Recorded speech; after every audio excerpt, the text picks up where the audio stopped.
that comment into perspective. So last week I said something along the lines of this is how wealthy people think. It's not necessarily saying this is how you are supposed to think. I'm just trying to show you how misguided most of you are. 99% of you have been misguided. You think you know what money is, you think you know what wealth is. You are very misguided, you don't know what it is. 90% of you don't know what it is. And it's not your fault that you know what it is. You've been misguided by your pastors, by your parents, by your environment, your political leaders, your movies, your music. You don't know where you are. Even this planet Earth that you have come to, you don't know where you are. You don't know. You just landed here. It's all that human beings like you. Because all human beings are the same. You know, you don't know the difference in people. I remember what Pastor Mike Murdoch once said. He said, discernment is the ability to discern difference. Difference in moments, difference in people, difference in places, difference in events, you know, and a lot of people don't have discernment, that is knowing the difference between this and that. If they both look alike, then you say they are alike. They're not the same thing. All right. You don't understand the dynamics of this world, this earth realm that you came to. And then you ran to the church that's supposed to be the sole arbiter of truth. And the church lied to you. The church gave you principles that are supposed to be for a world that does not exist. And you wonder why you are failing. He told you to do this, do this, do this. But people who are doing the exact opposite are the ones that you are kissing their shoes. You will bow down to them forever because they are operating according to a particular set of rules that earth realm is governed by. Right? And as Jim Rohn once said, the best study of life is not on how you wish it to be, but it's on how it is. Now, are you interested in learning how it is, or you want to fantasize about a world that does not exist or die trying? Some of your parents died trying. Your grandparents died trying. They got conquered because they couldn't figure it out, right? And this is your chance to figure it out. This is your chance too. So I'm going to share this picture again, and we'll come back to the affirmation. You'll see where it connects, all right? We'll share this energy pyramid again. And one thing I said last week is that the people at the top, spiritually and emotionally, they behave like a certain species of animal. Those at the bottom behave like a very different species of animals. And you see, then again, this is not me making this up. This is the energy pyramid. Anybody can Google the energy pyramid. All right, school was not scam. Go to your textbooks and all. It was now integrated science textbooks. The energy pyramid. This is not new to most of you. I taught this last week and the week before. Now, the people on top here, tertiary consumers and even the secondary consumers, they have a distinct set of behaviors. You go to your churches and all they do is give you confessions that will not work. Those things will never work. It's not by no. It is a way of thinking. It's a culture. Some cultures have something they call spirit animal. No one say, oh, this animal is my spirit animal. Why do they say those things? Right? Chinese astrology, they use their zodiac signs as animals. They have the rat, the dragon, the tiger, the boar. Those are those I can remember, Sha. Because they've realized something, that human beings are divided into archetypes and they somehow mirror certain specific predictable attributes. And it's also in the game of life as well. Right? It's in the game of life as well. My dear sister, Jakuja Jesus Joy, good to see you here. Welcome, welcome. Always good to see you. Always good to see you. All right? So when you look out here, the people up here, the tertiary consumers and the secondary consumers, they have a specific set of attributes. Like, if you are a student of life, you will see it. It's not that as if John Obidi is giving propaganda. No. If you are an acute student of the game of life, not a brainwashed fanatic, if you are a student of the game of life, you will see it. And when you come down here, this is where most of the masses are, the primary consumers. The only reason they exist is to be food to the secondary consumers. That's the only reason they exist, to be food. Of course, not physically, but your sweat, your energy, your attention, your time is food for the secondary consumers. And of course, there's another guy up the chain But this is where most people are. And the rabbits here, they are rabbits because they behave a certain way. They were encoded a certain way. Their digestive system is a certain way. They can't help it. And that is why it says, except a rabbit be born again. Except an antelope be born again. Because as you already, as an antelope, as a rabbit, you are already condemned to do antelope things, to do rabbit things. There's no way you can pour new wine into old wineskin. There's no way I can tell you, rabbit, stop rabbiting. It has to rabbit because it is a rabbit. Rat, stop ratting. It has to rat because rat has to do rat things. So when it says except a man be born again, he cannot self-actualize, that is, enter the kingdom of God. You cannot. This year is not your year. Next year is not your year. You are only rabbiting this year and you will keep on rabbiting next year. Except a rabbit be born again. And it says be born of water and of spirit. What does that mean? It means that it's not a physical death, it's spiritual. Because the spiritual archetype that your parents trained you into is to be food to a different class of people. You can't be taught, no. I can't teach a rabbit how to be a lion. No, that rabbit has to die first and be reborn as something else. Maybe a lion, maybe a tiger, maybe a jaguar, some other kind of animal, but not a herbivore, not a lower life one. All right. So except a rabbit be born again, except a rat be born again. Okay, and born of water means it's a metaphor for baptism. And what does baptism mean? Baptism, the whole ritual of baptism. Pentecostals and Baptists should know the meaning, right? When you go into the water, it's death and burial. When you rise up, it's a new creation. All right, all things have passed away. Your rabbit ways have passed away. You are now a new person. But what kind of person? You're going to be a specific kind of person. All right, now when you come up, okay, now you are a newborn baby in this new way of thinking. That's the kind of person that can be taught. You can't teach your rabbits. There are rabbits all over social media. I'm not trying to teach them. All right, even if I put them in there to be coded, they'll never know exactly what the real thing is unless they come here and submit themselves to process. All right, now, so when last week, what I said that people up here, they behave a certain way. They don't negotiate with you on your rabbit ways. Now, when we said that when it comes to societal injustices and all that, right? The rabbit people, they tend to not be able to see the whole game. They tend to be reactive. All right, and that reactiveness never profits them; it profits somebody else. They always profit somebody else because they can't see like 5 minutes beyond their nose. They're very short-term minded. Their lifespan is very short, right? So when you see these people, they behave differently. Now, the idea that they don't put themselves out there. See, nobody has a stronger self-preservation than the guys up here. Nobody. They are very strategic, right? The guys down here, the rabbits, a lot of people, they don't have self-preservation. They don't know what news means. They don't know how to. They can't read the chessboard. All right, these ones, they'll be there protesting. Oh, these ones have already read the game and they've created a whole new set of circumstances. But let me not digress into that. I'm trying to use this to describe this. All right, the uncommon man affirmation does not. It can't be understood by rabbits. It can only be understood by these top consumers. All right, I'll go through it line by line. I need you to understand it, and we'll go through it together. Now, if you come here, it says, "I do not choose to be a common man." You can replace common man with rabbit or lower life form. All right, because some of these lines in the affirmation won't make sense to you unless you see it within the context of this energy pyramid. All right, so I'll switch back and forth between the screens. I do not choose to be a common man. It is my right to be uncommon if I can. Okay, so what does an uncommon man do or woman? It says, I seek opportunity, not security. Now, a very poor Nigerian may get confused. A very poor Nigerian may get confused when he sees this. Because a poor Nigerian seeks security. And remember, last week I talked about Moses and Jesus, all right, and why it was so difficult for them to lead the people that they were surrounded by. Because they were outliers that came back to lead slave-minded people. For Moses, even though genetically he was one of the Israelites, but mentally, spiritually, psychologically, academically, he was a top-tier royalty trained in the palaces of Egypt. Their mind says they could not understand. Right? They could not. Moses trained in the palace versus his people. They couldn't understand each other. Jesus trained outside of Judea, coming back. They couldn't understand each other. All right. So poor people say, when you say things like "I seek opportunity, not security," a rabbit, a poor person, will keep on wondering, like, security. I need security. I need security. Yes, that's why this conversation is not for rabbits. It's not for poor people. You have to go and die to your poverty and resurrect as something else before you can understand what we are saying. So, when you look at a fox or a snake or a lion seeks opportunity. That's kind of lion, that's kind of animal it is. Not security. Lions don't like to be bred in captivity. All right. A rabbit would love to be put in a cage and you feed it every day. It doesn't seek opportunity, it seeks security. Every day. No. The lion has its dignity and it says, listen, don't feed me every day. Let me go out into the jungle and kill what I eat. Let me have the authority to build a colony around myself, to build a pride, a lion pride around myself. All right. So this is what you are as a higher being. You seek opportunity, not security. Those who are afraid of missing opportunity, that is, if I go for this thing, I might miss it. Those are lower life forms. Those ones will seek security. Maybe I go get my daily 2K.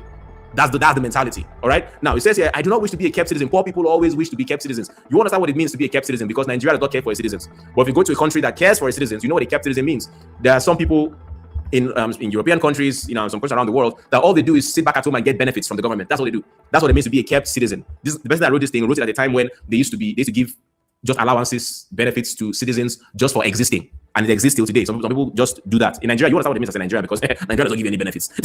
So we don't really have kept citizens in Nigeria, or other countries will understand. All right. So when he said, I do not wish to be a kept citizen, humbled and dulled by having the state look after me, Nigerians will understand what this means, because naturally the state does not look after anybody. So you may struggle to understand what this means. Humbled and dulled by having the state. What do you mean? Let the state look after me now. Thank you, Ikechukwu. They call it welfare. Okay. Other countries have something called welfare programs. So in Nigeria, we've never had a welfare program. So when, as a Nigerian, you read something like this that was written by somebody in another culture, you may struggle to understand what they're talking about. Is it not a good thing for the states to look after you? So I'm just trying to give you the differences in terrains here. Okay, so that's what he meant by this, humbled and dulled by having the state look after me. This man is writing this from a place where the state will look after you, even if you're not ambitious. For Nigeria, who will look after you? Nobody. Okay, so I'm just trying to tell you now. Now it says, I want to take the calculated risk. Only a lion wants to do that. To dream and to build, to try and to succeed. Now let me tell you guys the truth. Let me confess. All right. You see this thing that says to try and to succeed. That's not what this thing says. I had to change it because I knew that I was teaching rabbits on night school. If you ask my admins, Dilian, this was a private joke between me and Dilian. I said, this thing that it says to try and to fail. People I'm teaching will not want to see that. They will start having agitations in their spirits. Let me edit it to something that their spirits can absorb. That's how I now changed it to try and to succeed. But that's not what the original one means. If you go and Google this affirmation, it says to try and to fail. But poor man, if you hear that typo, especially the poor Nigerian Christian. Nigerian Christians, the poor ones, especially very poor Nigerian Christians, God damn it. It's not my portion in Jesus' name. It's not my portion in Jesus' name. It's not my portion in Jesus' name. Do you know how many times your idols have failed, and their failure is a necessary step to domination? But I understand who my audience are. I understand who my audience are. They are rabbits. They are just being reformed and rehabilitated, and hopefully we're hoping by the grace of God that they complete their transformation. But in the meantime, let's be very careful. Let's not say the one that will make them start wondering, hey. But the original affirmation, go and check it online. The original affirmation was to try and to fail. No, sorry, not to try to fail. Sorry, to fail and to succeed. Thank you, Ahmad. Sorry, it's to fail and to succeed. To fail and to succeed. But when I was looking at fail and succeed, I said, these people, their spirit's not going to take this thing. No, I had to edit it to try. To try and to succeed. Yeah, try. Let it be gingered. But the original thing was to fail and to succeed. Because it's two ways. Sometimes you will succeed, sometimes you will fail. And failure is necessary. In failure, you learn things that success will never teach you. Everybody you admire has failed. Me, I've failed in the most epic proportions. You don't know part of it, most of it. What you see is the part of it that shines. And do I thank God for the failures? Yes, because I learned things that I would never have learned in times of peace. I would never have learned in times of success. Like Tai Lopez once said, when we prosper, we party. When we lose, we ponder. Yeah.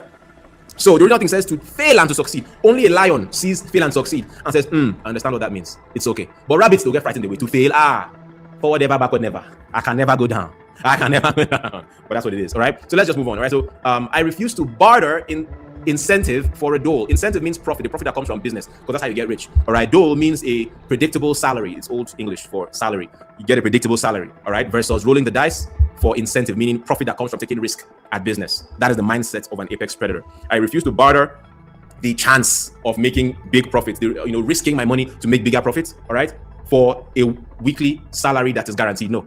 That's why I say I prefer the challenges of life. Even these challenges, rabbits will be shaking in their spirits. Challenges, I can never be challenged in Jesus' name. I can never be challenged in Jesus' name. I cannot be challenged. No challenges, no challenge. No. It says here, I prefer the challenges. Bring it.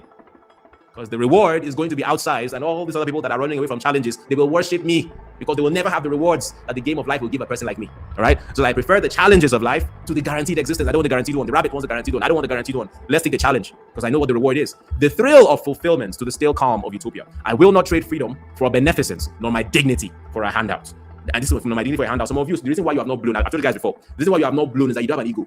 And they coached you in church. Humble. Be humble like Jesus. Hey, that's the Jesus Christ that they presented to you guys. they just took the image of Jesus Christ there, I say, if people start behaving like this guy, everywhere goes scatter. Let's just whitewash it, because they don't even read. Rabbits, they don't read. They will not read it by themselves. They don't really get sense like that. They're so easy to govern, so easy to mislead, so easy to use and abuse, so easy to repress and depress, right?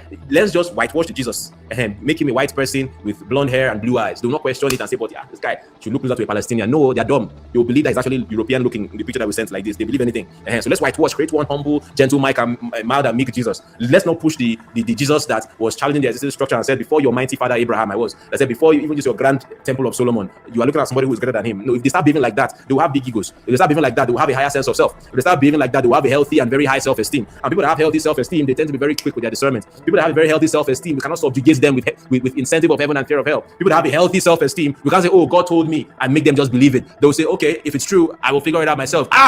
You have to listen, believe in the prophet of God. I'm like, nigga, we are the same. All right. If you not believe in me, something will happen to you. Let it happen. I guess that's the way we'll see whether you're true or false. Yeah, but they are very frightened rabbits. Just tell them that God said that they'll shake, they'll shiver. All right. So no, yeah, just give them that image of Jesus. No, Jesus was not humble. The only time he was ever humble was when it was time to fulfill his mission. He didn't. That guy had aura. That guy had swag. But they've coached all of you into being swagless, swagless entities. No sugar, no spice, no swag to your appearance. So fucking ordinary people.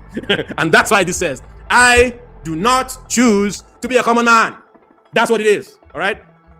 So now that we understand this, we're going to take it again from the beginning, 3 times as usual. And you're going to say it with meaning. Put some volume into your voice, put some swagger into your walk, put some gusto into your speech patterns. All right. So you're going to put your hand to your forehead or to your chest, and we're going to do it together now. Say with all the swag, all the gusto, and 100% aura. All right. 1, 2, 3, go. I do not choose to be a common man. It is my right to be uncommon if I can. I seek opportunity, not security. I do not wish to be a kept citizen. Fuck that.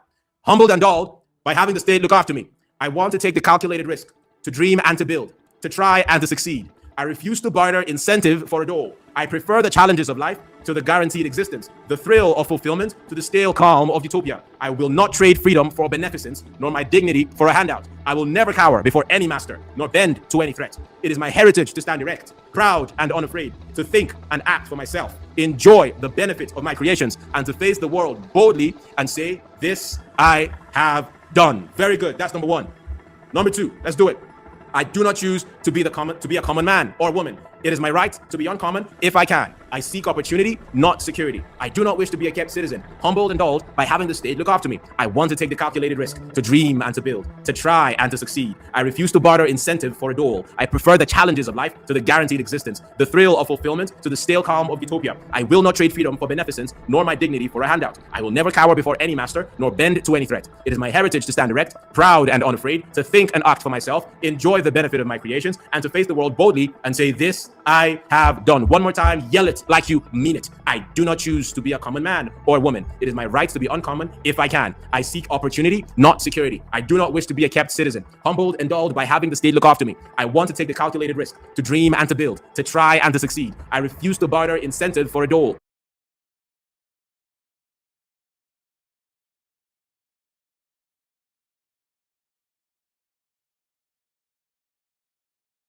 I prefer the challenges of life to the guaranteed existence, the thrill of fulfillment to the stale calm of utopia. I will not trade freedom for beneficence, nor my dignity for a handout. I will never cower before any master, nor bend to any threat. It is my heritage to stand erect, proud and unafraid, to think and act for myself, enjoy the benefit of my creations, and to face the world boldly and say, this I have done. A round of applause for yourselves.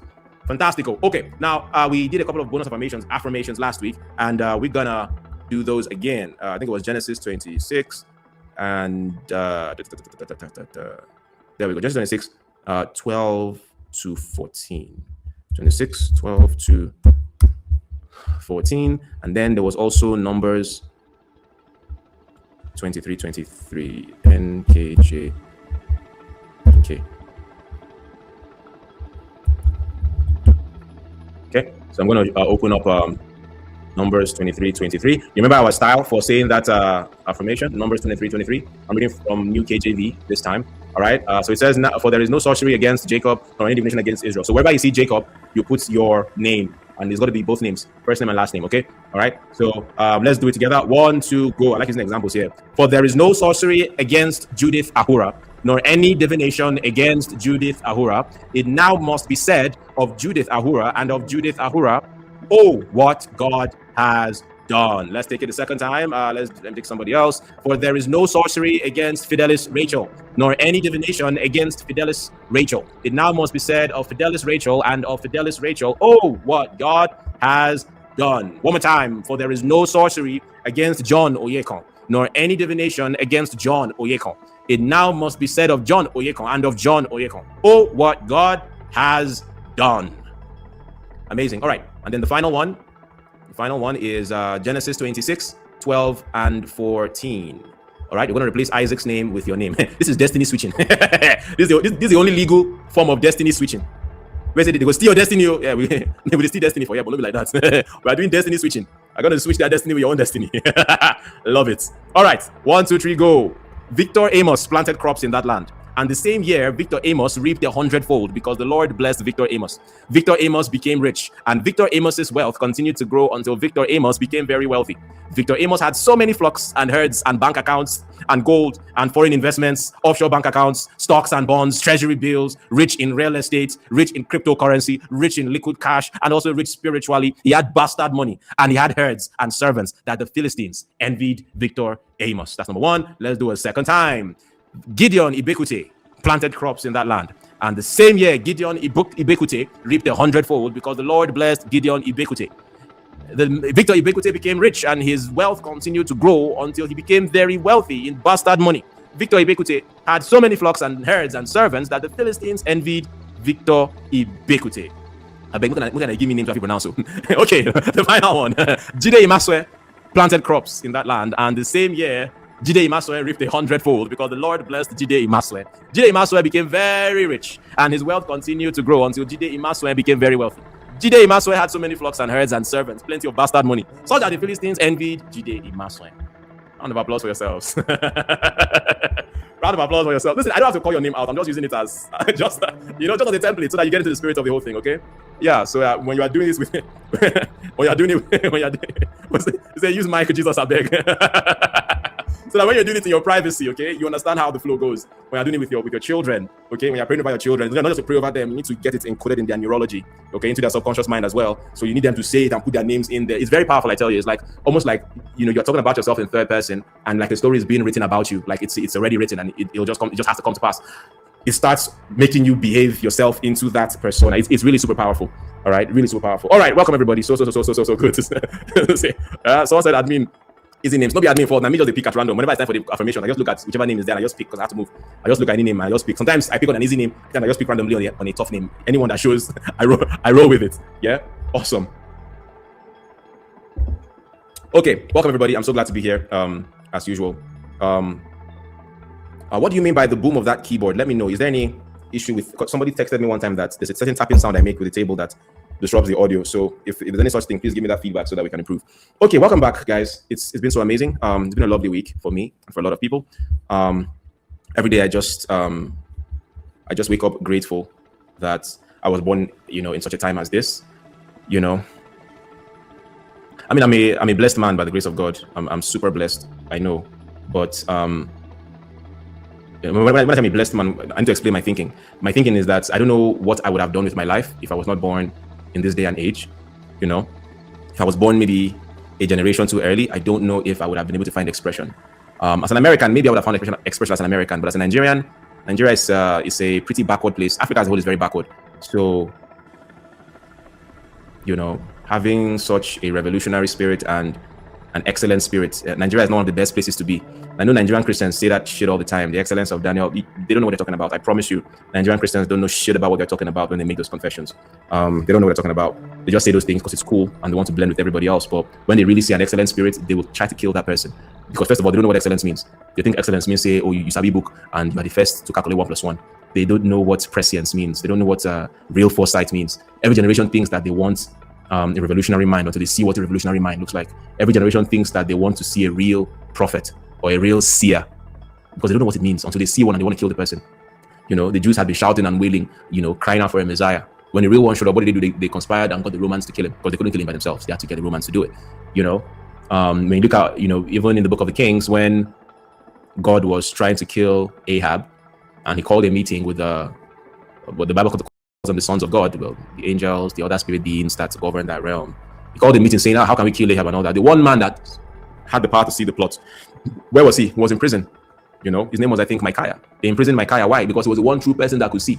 But the other idiots, the other GOs and the bishops and the pastors, well, in their time they called them prophets, that were telling the king what he wanted to hear that would lead to his death. They were the ones that were rewarded. They were the celebrities of their time. They were the ones that had the big congregations and the large followership of idiots, docile rabbits, right? But the person who could actually see to the spiritual realm and warn these people about what was coming, where they put him in prison, you know. So I kind of think that if I arrived on earth maybe a generation or two too early, I don't know. I mean, I'm glad. I know I'm blessed. Maybe I would have found a way to exist in that time. I don't know. I guess we'll never know. But I'm just very grateful that I was born in this time, you know. Yeah, I'm just very grateful I was born in this time, and you know, I'm alive in this time where, you know, I have the means and the technology to spread my own propaganda, you know. And God blessed me with a very witty mind, you know. By the grace of God, God sent me to the scrotum of Pastor Obidi. And when he met Mrs. Obidi, their kerewa emanated, their kerewa gave rise to me. All right. You know, God himself knew that the kind of brain I have, I needed a strong hand. So thank God my mother was not a single mother. No disrespect to single mothers, but a single mother could have never, I would have dribbled her, I would have deceived her, I would have found a way to find my way, as most people do with their single moms. You know, they play games on such people, they, you know, emotional blackmail, You can't play that to my dad. God knew the kind of dad I needed. Strong hand, close marking. You understand? If I didn't have that man as my father, you guys will not know me today. I promise you, people will not know me today. God, me, I know, I confess. Say, I needed strong hand. That guy, you look at me across the room, like, see, that's what you're thinking. Trust me, I already know what you're thinking. And when I was your age, I did worse than you. You can't game me. Go and reach your yeah, you know. He didn't have a lot of money, but you know, I needed that close marking. My brain is way too spicy. My brain is built for exploration, both on the good side and the bad side. You know, and I'm just glad, you know, it kind of worked out the way it did. Sometimes I wish I had more, but you know, I just stay content knowing that it could have been way worse. You know, it could have been way worse, but I'm glad that it worked out the way that it did.